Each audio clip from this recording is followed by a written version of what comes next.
During the life of some people, there comes a moment when, face to face with the evils and iniquities of the world, they have to give up everything that they have done so far, and then they are compelled to devote themselves entirely to ridding the world of this evil.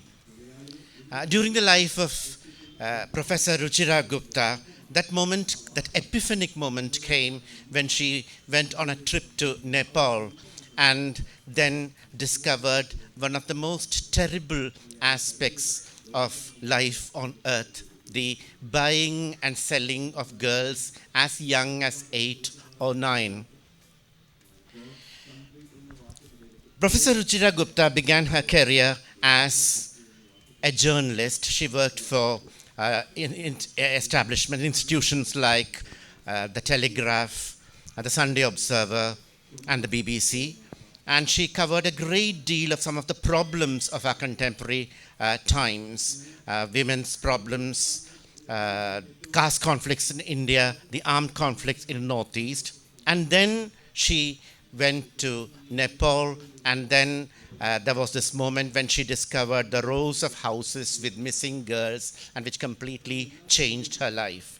This led to an Emmy-winning documentary, The Selling of Girl Innocence, and using the fame that that brought her, she set up an NGO called Apne Aap, which was devoted to rescuing, rehabilitating these victims of what she discovered was not just a national problem, it was part of an international sex trafficking trade. It was this aspect that completely changed her life, and she went on to work with the UN. She has worked in a wide range of countries from Nepal, Burma, Laos, Cambodia, Vietnam, the Philippines, Kosovo in Eastern Europe. She has addressed the UN General Assembly, the UN Security Council, the UN Human Rights Council, the American Senate, many parliaments around the world in her bid to change the laws that shifted punishment from the victims to the perpetrators. She was instrumental in UN passing the first protocol on the suppression and punishment of the perpetrators of this trade. She was also instrumental in the law, Section 370 of the IPC, again, which shifted the punishment from the victims, the prostitutes. She has a problem with the use of the word prostitute. We'll come back to that later. She's professor at New York University, but she also takes classes in a number of universities regarding these problems. And her latest book, her debut novel, I Kick and I Fly, is based on one of the many stories of which she is part, of a girl in Bihar, a small 14-year-old girl who uses kung fu. She has a talent at kung fu. She becomes a kung fu champion, and she uses her ability in kung fu in order to escape from this destiny, of course, destiny in quotes, that trapped her. She comes from the Anat tribe that was originally where the tradition was to sell their daughters and sisters into this trade. Hira is the heroine of this novel, and she becomes this champion because of the mentorship of a character called Rini D, who's an activist and a teacher who helps these students, the children from these kinds of tribes and castes, what we call the denotified castes, the castes that earlier the British termed criminal. And Hira is one among the several heroines of a story of which Professor Ruchira Gupta is the central character. One of the greatest humanitarians and inspiring leaders of our country, Professor Gupta has changed the life of thousands of girls. She has been instrumental in saving more than 20,000 girls from changing the lives of thousands of, of girls in a way that only a genuine heroine can do. We are honored to have Professor Ruchira Gupta with us today. Welcome to KA, the Mathrubhumi Festival of International Festival of Letters, Professor Gupta. Good morning, namaste. I'm very, very happy to be in my favorite state in India, Kerala, and to be in conversation with Professor S. Nagesh at the Mathrubhumi Festival of Letters. This is my second time that I'm here, and I have been very much looking forward to sharing my new book. It's a debut fiction novel, I Kick and I Fly, with all of you. It's based on true life stories. I'm a lifelong activist against sex trafficking, and I started an NGO to help prostituted women exit systems of prostitution and also to prevent their children from being trafficked for sexual exploitation. The way I did it was through education. And I set up community centers across the country in Kolkata, in Bihar, in Mumbai, in Delhi. And inside the community centers, we had classrooms with teachers who would prepare children to go to school in the red light areas and help the women organize in small action groups to access their legal rights and also their rights to their basic needs like food, clothing, shelter. Now, this wasn't an easy thing, and why did I begin on it? Just as Professor Nagesh has already told you, and he has something he wants to say. I want to add something. We, of course, want to hear in detail how she got into this, this movement. But the central character in the novel is Hira and a mentor called Rini D. And my very simple question is, how did you become Rini D? Especially the trip to Nepal that changed your life. Right. So, this, as Professor Nagesh has said, the book is about a 14-year-old girl from a nomadic tribe who's growing up in a red light district and is about to be sold into prostitution when the cattle fair comes into town. And her mother's breaking stones on the highway to feed her and send her to school. But her father's working for the local crime overlord and wants to sell her so that he can get like his 10,000 rupees or whatever and use it for his purposes for a few more months. The only chance that Hira has of escaping this destiny is school, and the only source of food that Hira has every single day is this school also.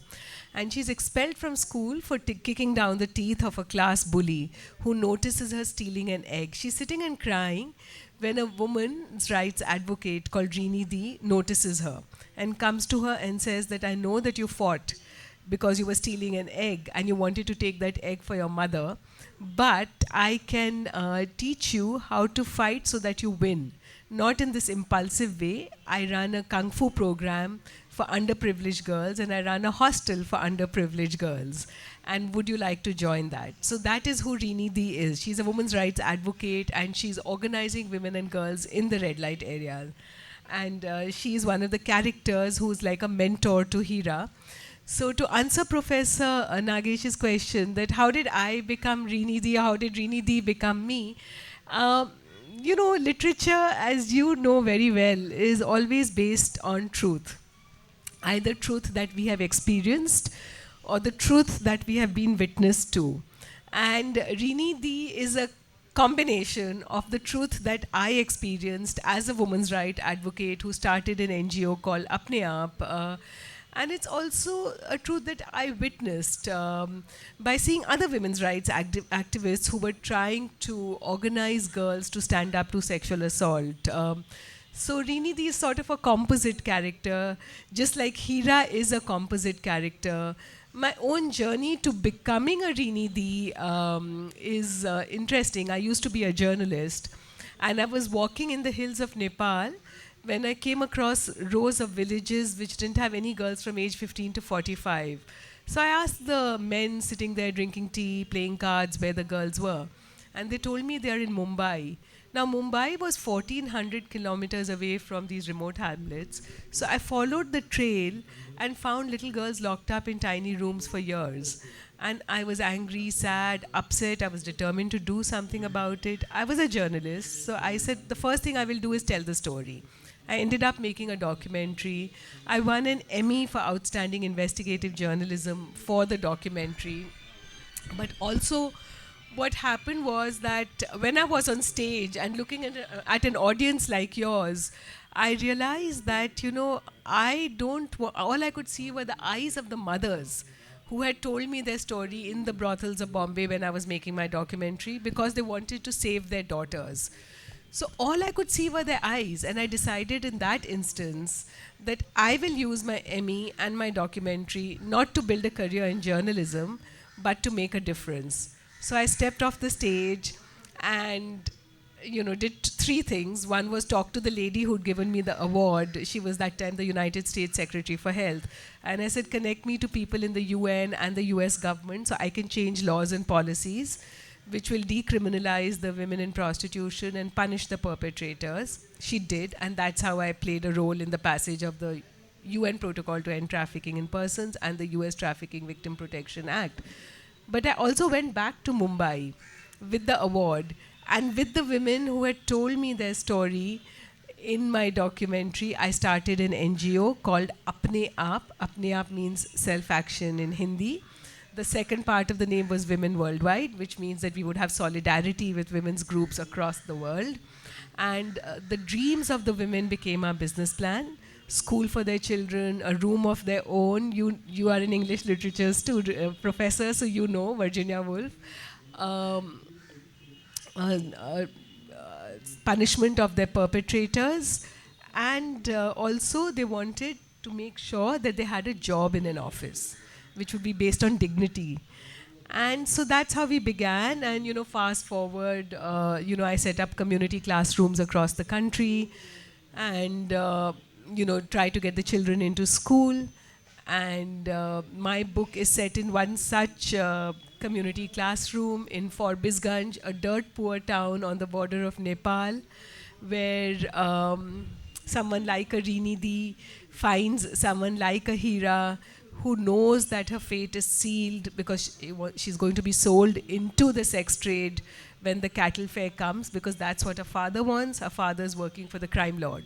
But she has a mother, she has a cousin who wants to save her, and then there's a Rinidhi. And of course, you have to read the plot. I don't want to give the story away, but that's the journey. That everything in this book, which begins in Forbisganj in Bihar and ends in Queens in New York, is based on true life stories that are experienced, witnessed, or were told to me. When you read the book, one of the problems we have, the book is shocking, of course, especially to middle class readers who live in a kind of protected kind of environment. And the book is very disturbing, very depressing, but on the other hand, also profoundly exhilarating, especially the second and third sections of the novel. But one of the problems we have is the role of the police, because there is this police inspector, Suraj Sharma, who is part of the trafficking gang. What I found so very difficult to understand in the novel was how his own daughter is actually sold. He's forced to sell his daughter. There's this brother called Manish who mocks Hira all the time, and the sister Rosie is sold. I just couldn't understand that. But I'd like you to talk about the role of the police, your experience with the police system during the course of your activities. So I came across a lot of corrupt police officers, some of them who would take hafta, this weekly payoff from the brothels for every underage girl who was in the brothel. Some owned brothels anonymously, some were customers. But I also came across, and many of them were actually part of the trafficking operations, both in America and in India and in Europe. But at the same time, I made friendships and I found allies among the police who were good cops. The bad cop, good cop syndrome. There were really good people who stood by me. The one, in fact, is from Kerala, PM Nair. Now he's, I think, retired and living in Chennai. But so, to balance the power of the bad cops, I had to reach out to people in Patna, in Delhi, in Mumbai. And if I could not even access them, then I would reach out to political people. And again, in the political fevers, scenario, there were good people and there were bad people. So we had to make allyship with the good people and carry on. And it's a humongous task. Many times when I began work on sex trafficking, the police themselves would tell me, oh madam, inka kuch nahi ho sakta hai. Nothing can be done for such people. Or, men will be men. Or if prostitutes don't exist, girls from good families will be raped. So I used to tell them that's both elitist and sexist at the same time. Like, you are insulting all men by saying men will be men and they're going to go and buy girls. And on the other hand, you're saying if prostitutes don't exist, girls from good families will be raped. So you want girls who are disposable, who are from oppressed and marginalized castes and communities to be available so that they can cater to the lust of these men who want to buy underage girls and rape them, whereas you don't want to control these men at all. And now, of course, when I began working, this was the discourse. It has changed a lot. We have changed the paradigm. We don't use the word prostitute. We use the word sex trafficking. We don't use the word prostitute. I personally use the term prostituted woman or prostituted child because I want us to understand that this was done to that person, either through circumstances or individual force. No 10-year-old decides that I'm going to grow up to be a prostitute. This happens to her. It's a survival strategy. It is taking away of her agency. It's not giving her agency. You have a problem with the way even well-intentioned middle-class people approach the problem of prostitution. You have a problem with language, prostitutes. You also have a problem with the very term sex work, because once you see things as work, it's about amelioration of working conditions. So, and the problem of choice. Middle-class people think that at least for a section of prostitutes, there is a choice. It's not, again, the question of work. It's not work, it's just pure exploitation. So can you talk about that aspect of this sex trafficking? Absolutely. In this book, I describe the hunger and homelessness that a girl like Hira experiences and how her choices are very, very limited. Like, if she doesn't go to school, she's not going to get food that day. If she doesn't go to school, there is no pathway out of being sold into the cattle fair, into the flesh trade. And we don't understand that. When we see the prostituted woman, we see the happy hooker. We see someone who's smiling with lipstick on her face. We don't realize the pain behind the smile, that if she doesn't have lipstick and if she's not smiling, she's not going to get a customer. And if she doesn't get a customer, then she won't get food on the table. So, we only see the image in front. We don't see the story behind the image. And one of my attempts with this book, I Kick and I Fly, is I've written it as a very fast-paced social justice adventure. But I've described the lives of the women and I've written it as fiction because there's interiority. I want everyone to empathize with my characters. The girl, what she's going through, the mother, what she's going through, the brother, the father, the women in the lane, what they're going through. And to come to the point that, why don't I use the term prostitute or sex worker? I reject both terms, right? So prostitute, because it is stigmatizing. Very often we are told so-and-so is a prostitute, and hoe and all kinds of whore and all kinds of words are used. And if that is stigmatizing, it is because the woman is blamed. We have this culture of blaming the victim, right?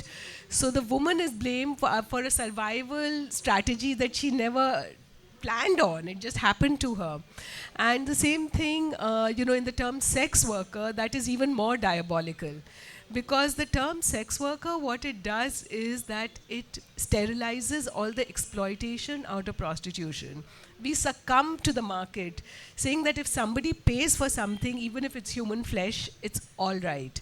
We don't think about the harm that this occupation causes to the women, because prostitution is based on body invasion.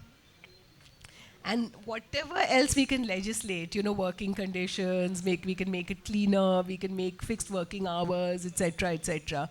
The one thing we cannot legislate is body invasion, because that is what a customer is buying.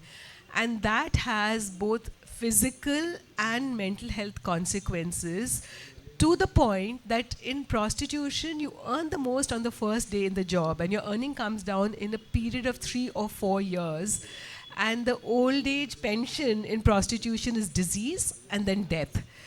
So, labor struggles all over the world have tried for four things, minimum wages. In prostitution, there can be no such thing as minimum wages because it depends on your age. Your earnings come down as you grow older because the customer wants naya mal, fresh meat. Also the time of the night, because if it's early in the morning, the customer will give you less because he knows that you have no bargaining power left. And you have to sexualize your personality and desexualize it every day. The second thing in prostitution is all in labor struggles that we aspire for is working conditions. And as I've already mentioned, you can make sure that there is ventilation, there are windows in the room and showers and all of that. You can also say she's only going to work from 9 to 5 or whatever. But the one thing you cannot legislate away is body invasion. And that has, as I mentioned to you, both physical and mental health consequences. COVID taught us that if someone is coughing next to us, we say, no, don't come near us. But in prostitution, there is repeated intimate body contact with multiple people, which can lead to tuberculosis, jaundice, low intensity fever, insomnia, being awake night or day for a customer, backaches from standing on the streets, to sexually transmitted diseases. And then, of course, the PTSD, post-traumatic stress disorder, of living through what most prostituted women say, out-of-body experience. That when they are lying on the bed with the customer on top of them, they basically pretend they are not there. They're looking at the fan or thinking about China. So there's alienation from the self. And this leads to trauma. Also, the diseases lead to trauma. There's anger, depression, unhappiness, loneliness, and suicidal tendencies. So, and the mortality rates among those who are going through this experience, this exploitation, is so high that the average age of a woman who dies in prostitution is 30 to 35 years old. And research now says that women in prostitution are suffering from PTSD higher rates than returning war veterans. So obviously we can't legislate working conditions. Dignity, there's no dignity in putting a price on your body and changing it all the time, sexualizing yourself, desexualizing yourself. And the fourth is, that we have always in labor struggles asked for something which is very intrinsic to our existence as human beings, where the seller and the sold are two different things. I'm going to buy something. Here the seller and the sold get merged and then exploited. So these are the kind of things why I reject the term work, because then we will think that this can be legislated away with working conditions which all trade unions strive for. It cannot be. There are some things which cannot be legislated away. And that is why I see prostitution as an absence of choice, not a choice, and I use the term prostituted woman or prostituted child. Now that you talk about the diseases, especially after HIV, again, well-intentioned, one of the well-intentioned plans was the distribution of condoms, but I know that you have a problem even with that. So can I say something about that? So, for example, the harms that, words have consequences, and this is a festival of literature and letters. So, the term sex worker came into being when the big corporate-led foundations actually began to promote the best way of dealing with HIV/AIDS was to distribute condoms in red light areas. And the way they decided to do this was they chose to distribute this by hiring brothel managers and pimps as peer educators. And through a program which stretched for more than $300 million, through the Ministry of Health, West Bengal AIDS Control Society, Kerala AIDS Control Society, the National AIDS Control Organization, and then 29 intermediary organizations, 126 NGOs. They set up this elaborate program where brothel owners and pimps would go around giving condoms to customers. what this program did was it made the pimps and the brothel owners more powerful at the cost of the girls and women who were being trafficked to the red light area. Because what it did was it created a false notion of ethical demand. It was all right to buy a girl, a 10-year-old, 12-year-old, if you put on a condom. That was one. The second thing it did was that I experienced this in Calcutta.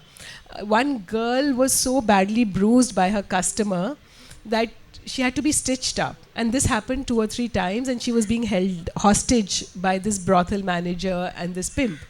So I went to the police station and I asked the police officer there that please go and arrest this pimp and brothel manager, and I want to get this woman out. And they said, no, no, no, those two are peer educators for a Bill Gates funded program. And we can't touch them. And so I realized that, the pimps and brothel owners have got more legitimacy, and the girls and women have been thrown under the bus, and the entire program was to protect male buyers from disease rather than protecting the women and girls from male buyers. And over a period of time, even that program failed because there was no evidence to show, in spite of all the money they pumped into every scientific organization to show that they had reduced AIDS through their program, nothing was there to show because they had exaggerated even the AIDS figures of India before they started the program.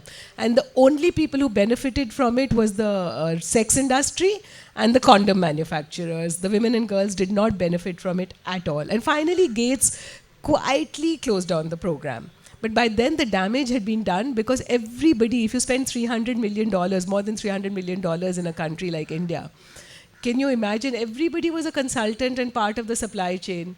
And everybody was thinking, how do I get the number of condoms out? Not thinking of the face of the girl who was trapped there.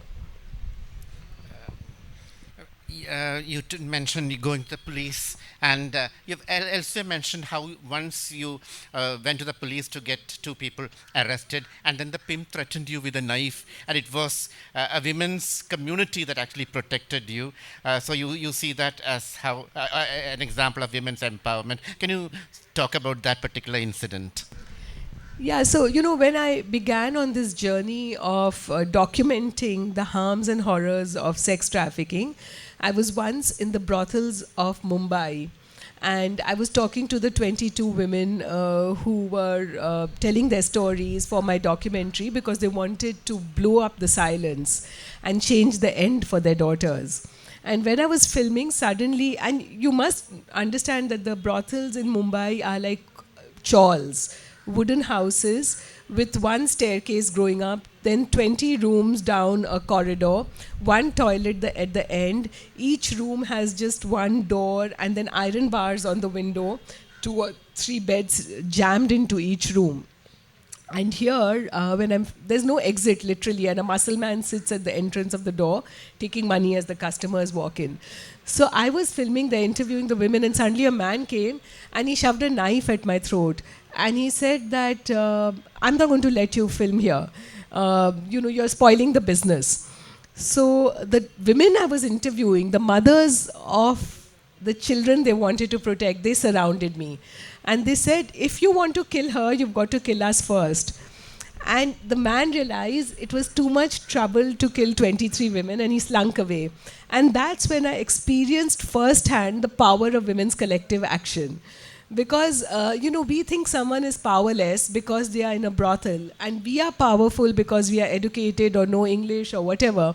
But in that moment, it was the women who protected me, and though they were powerless, they became powerful because they organized. And this is something that I show also in my book, I Kick and I Fly, the power of collective action. It's very small, fragile people. Hira's mother, Hira's cousin sister, Rini Di, the activist, Jamila Bua, who has a little cafe selling pakoras. And yet these people... Mai, the mother, who's breaking stones on the highway so she can educate her daughter. All these people come together to fight and stand up to the traffickers, and how they win and how they survive.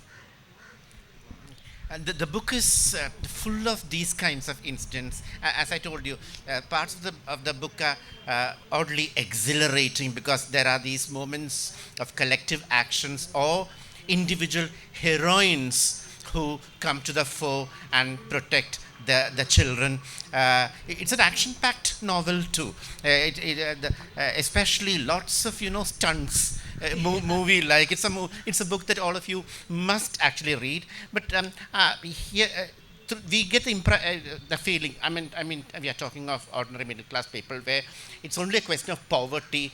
That if you give enough food to everyone, if nobody is hungry in the country, then there won't be a problem of prostitution. Is it just a question of poverty alone? Because here the book is centered around a girl from a particular tribe, the Nat tribe, where the tradition is to sell the sisters and the daughters. And the feeling is that this is their tradition. We are talking of the denotified tribes, where the girls feel that this is their destiny. So, can you talk about how that problem can be solved? I'm going to read you a little extract where there's a conversation between Hira and her older cousin sister Miradi. Hira has been expelled from school. The women's rights activist Rini Di has told her that come join my Kung Fu program, I will teach you how to fight, I will talk to the school principal to send you to school. But Hira doesn't want to go to school because in the middle of it all, her younger sister Chotu, who's just 3 years old, dies from fever because the roof was leaking at home and there was no medicine to give her or no doctor to take her to. So Hira feels guilty. She feels fear, shame and guilt because she feels that she was deprived and her desire to go to school might be the punishment that led to Chotu's death. So this is a conversation between Hira and Miradi, which will answer your question partially. What if everyone in Girls Bazaar, Chacha and Baba are right? Did Chotu die because of me? What if I did bring bad luck to the family? I voice my doubts aloud. This grabs Miradi's attention. Since when did you begin to believe in this superstitious nonsense? I don't meet Miradi's eye, focusing instead on Jamila Bua as she fries the onion pakoras for the lunchtime rush. A black crow drives a sparrow away from the garbage. It's a stark reminder that the mightiest will survive, that destiny decides who will be mighty. It's the way of the world, Miradi. If destiny hasn't decided where I was born, who has? It's all a birth lottery. I say bitterly, walking up and down inside the small mud hut. Miradi comes and hugs me. She strokes my head. I know you feel frustrated, but do you have a choice? What else can you do but go back to school? I steer the conversation away from destiny. In my heart, I know that I don't believe the superstitions. All the women in our lane believe in the eternal, inescapable fate of our nomadic nut tribe because they can't imagine anything beyond it. There was no defiant mother or cousin or sister to fight for them. I decide to spell out my other fear. What if I don't understand anything? There, I've said it. I don't want to be the stupidest kid in the class. Miradi looks at me with no expression on her face. Then her brow furrows into a small fold. As far as I remember, you did fine in school. You used to be so fond of books, I could not tear you away from the school library. I smile back. I used to love the dusty library, the smell of books. Tagore, Sharat Chandra, Mahadevi Varma, and the adventure stories, also by even English writers, Enid Blyton and Laura Lee Hope. Words have always come easily to me. Then came the hunger, the bullying, the chores at home, my first menstruation. Everything slipped away. You and Salman used to help me, that's why I could read. I mumble, my head down. Then ask Salman to help you now, he's your older brother. Oh, he's so busy with his studies, I mutter. Can't you help me? Do you think I remember anything after the hell I've lived through these past few years? There's an aggressive edge to Miradi's voice. Under her clumsy makeup is a desperate appeal. I look at her and remember her full-throated and happy laugh as a girl. I will overcome my fears for her. I will fight for my future, for the dreams that she could never make come true for herself. Outside, the sky is grey, the sun sending out weak rays through the mist. A train whistle blows. I give Miradi's hand a squeeze. I promise I will go meet Rinidhi. I will send word to Rinidhi that you will go to her tomorrow. Miradi smiles as she ties a scarf around her head. Her body language changes. She stiffens, drawing in her shoulders as she walks away. Chacha or Shaukat will soon start looking for her as soon as a new client appears. Selfishly, perhaps, I realize that I'm not just doing this for her. I want to be a person. I want to kick and fly. I want to win. I want to have the courage, like Reeni Di, to demand a life without fear. Bekhauf Zindagi. I want to kick and fly. Wonderful, wonderful. That's, of course, the title of the book. And now that we have come to the book itself. Yeah, yeah, yeah. Now that we have come to the book, why did you write this book? Or how did you come to write this book? And more importantly, why did you address it to children? It's a young adult's book. She got it published by Scholastic. Why did you address it to children? Because in our own culture, we don't talk to our 12-year-old and 13-year-old children about the sex trafficking, sex trade. So why did you aim this at the young adults? Professor Nagesh, I have always wanted books which I could not access from the time I was 12. Because by then I had finished reading all the children's books and there were no books for me. So I began to read my parents' books, which were The Godfather or Mahashweta Devi or whatever was lying around at home. I was curious and I needed answers to things which no one would talk to me about. And one of the places that I did find some clues to the life that I saw on the streets of Calcutta around me was Charles Dickens.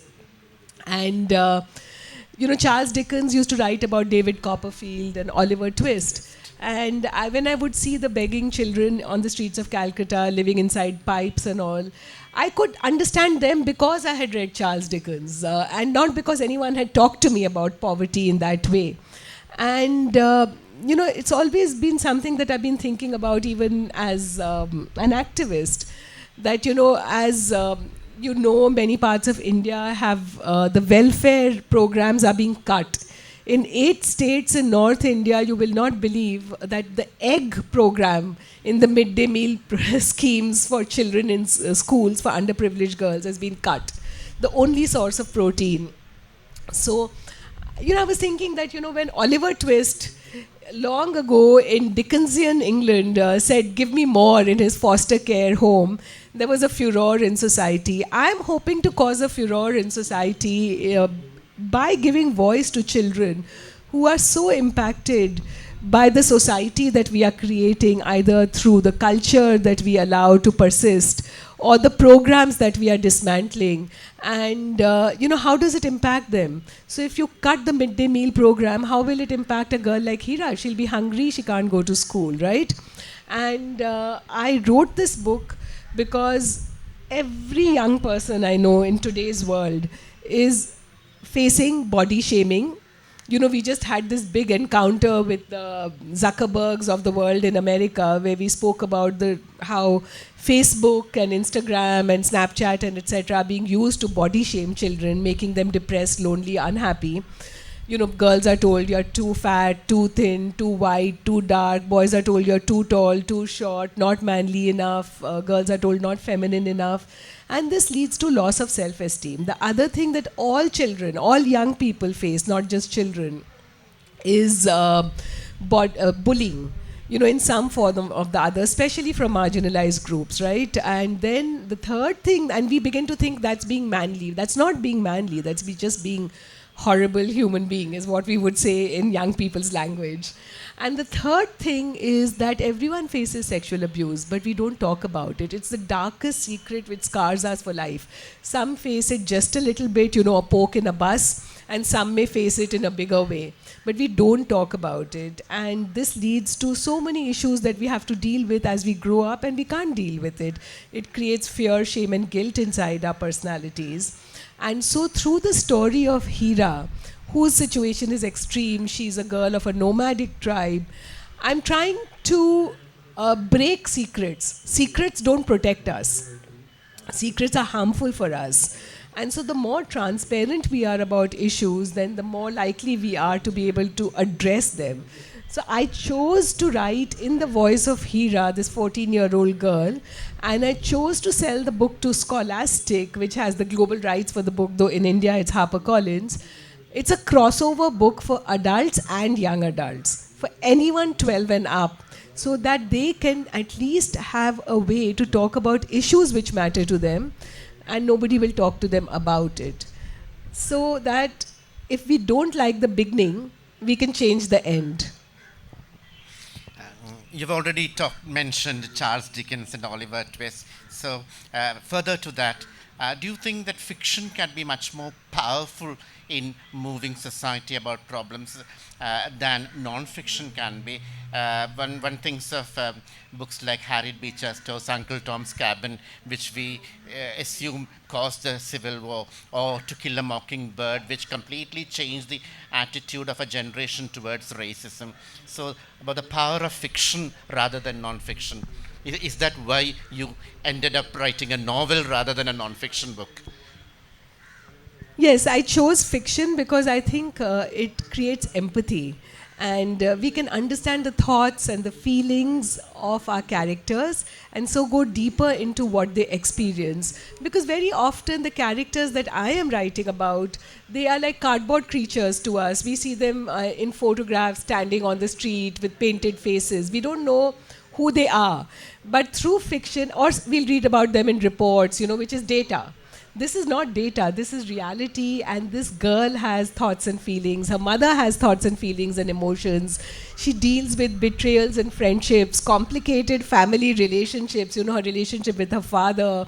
She gets kidnapped. And I've written it like an adventure story.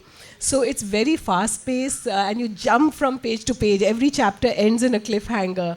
And yet I've given so much interiority so that kids can connect with it, and they can, through the character of Hira, realize that they are not crazy, the system is crazy. I think I have time only for to ask a couple of questions more before I give the audience a chance to talk to you.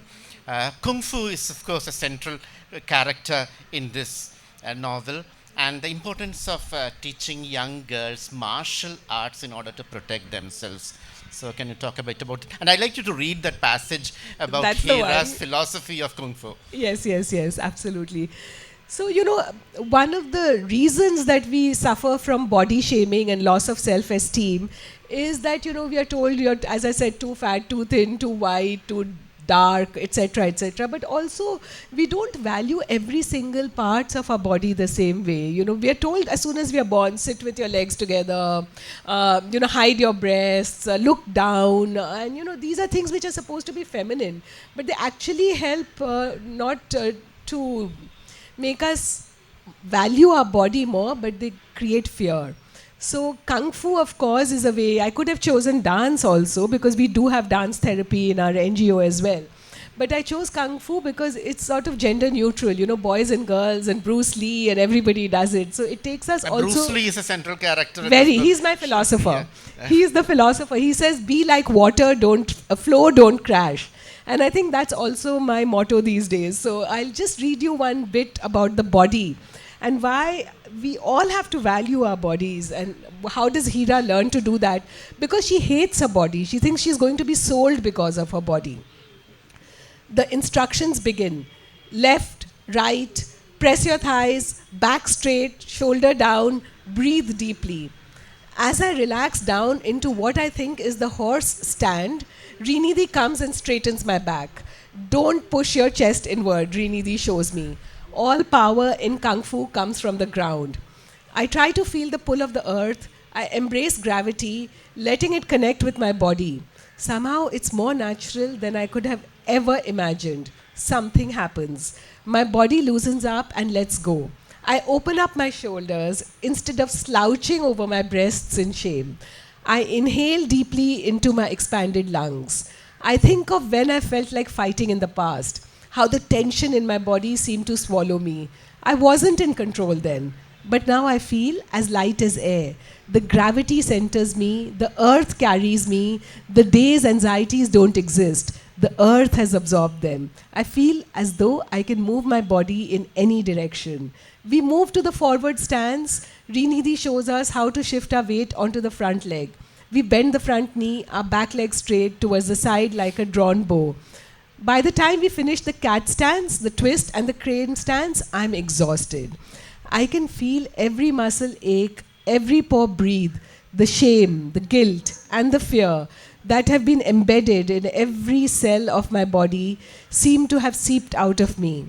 I have always hated my body, my breasts and hips, the parts of me that gave me away. They mark me out for the fair in Ravi Lala's eyes. I push my shoulders back and open up my chest without fear. I'm calm, though my heartbeat is loud. For the first time, it seems, I notice different parts of my body. Rinidhi says, relax. Remember, Kung Fu is not just about physical energy. It is about channeling your energy or chi to use your strength effectively. The more you practice, the more you train your mind and body to work together. A state of complete mindfulness. What does that mean? It means your body and mind will connect. They will guide you together. You will choose to listen to both unitedly. If a power is stronger than you will become flexible and let the stronger power spend its energy out on itself rather than on you. I mull over the words. She leaves us with a final thought. You cannot be powerful all the time or you will break. You cannot be flexible all the time or you will lose direction. Be like water. Flow, don't crash. I bow to Sifu Rini, then all the four directions of the Kun. I will flow, not crash. Namaste. So one last personal question before I hand over to the audience. Do you do Kung Fu? I did for a very brief period of time, and it was fantastic. And I was very inspired by that movie Enter the Dragon. And Bruce Lee was in it, and he fought for the underdog. And there was a song, Everybody Loves Kung Fu Fighting. Those kids were as fast as lightning. I used to like that. Enter the Dragon was so much part of our childhood, I think, for our generation. Now it's over to the audience. If you have questions, you can ask Professor Gupta. Professor Gupta, you are what I learned is that you are a whistleblower against child trafficking, sexual abuse, and you are also a NGO activist too. My question is regarding whether Karl Marx addressed the notion of sex work. For example, when we take way a girl or a woman goes to sex work, is it because of the intergenerational, multi-generational poverty or something like that? Is multi-dimensional poverty, whether she is coming to the sex work because of that, whether Karl Marx foresaw such a sex work in his definitions of work? Actually, there's a very wonderful exchange of letters between Veera Kolantai and Lenin on this subject. And also, there's a very good paper by Professor Malini Bhattacharya on the Marxist analysis of sex trafficking, prostitution, and sex work. And in which, through this whole debate, both Marx and Lenin finally come to this idea that sexual exploitation cannot be defined as work because it is based on body invasion. Yes, whether I would like to know whether the pimp is collecting sort of a surplus value out of body invasion. Actually, it's negative value. It's not surplus value. Yes, exactly. So what happens is that with the multiple body invasion, the body is consumed, and it doesn't create surplus value. Exactly. Then whether it comprises the theory of diminishing returns. When a prostitute ages, her utility declines. Yes, exactly. That's exactly what I was saying. Yes. What is even a child? Law of diminishing returns or whatever, and this happens even faster because it's the human body. Exactly. When a prostitute ages, her utility diminishes. Exactly. So the law of diminishing returns applies there. Yes. And her poverty multiplies. Exactly. It's not that she becomes richer through prostitution, she becomes poorer through prostitution. So there is no angle for pimp earning surplus value or surplus, he don't earn it. Exactly. That's very well put, actually. That's very, very well put. Well, recently I had a comment like this. Whenever I enter into a bookshop, I feel like I am entering India, rush street in Calcutta. A comment was like that. Is it a positive comment? A bibliophile says, whenever he enters a bookshop, he feels like he is entering into a rush street, a teenager entering into a rush street. I don't think that can be right.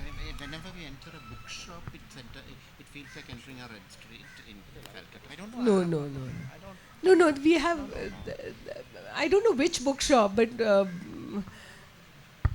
no, I don't think so. I'm from Calcutta, and we still have a very strong reading culture in Calcutta, and new bookshops are opening every day, and new magazines are starting every day, and new poetry clubs and literary societies. So I may not have understood your question correctly, but after this session is over, maybe you and I can just sit down over a cup of tea, because I couldn't understand it I fully. think the whole point of the book is that they are completely different worlds.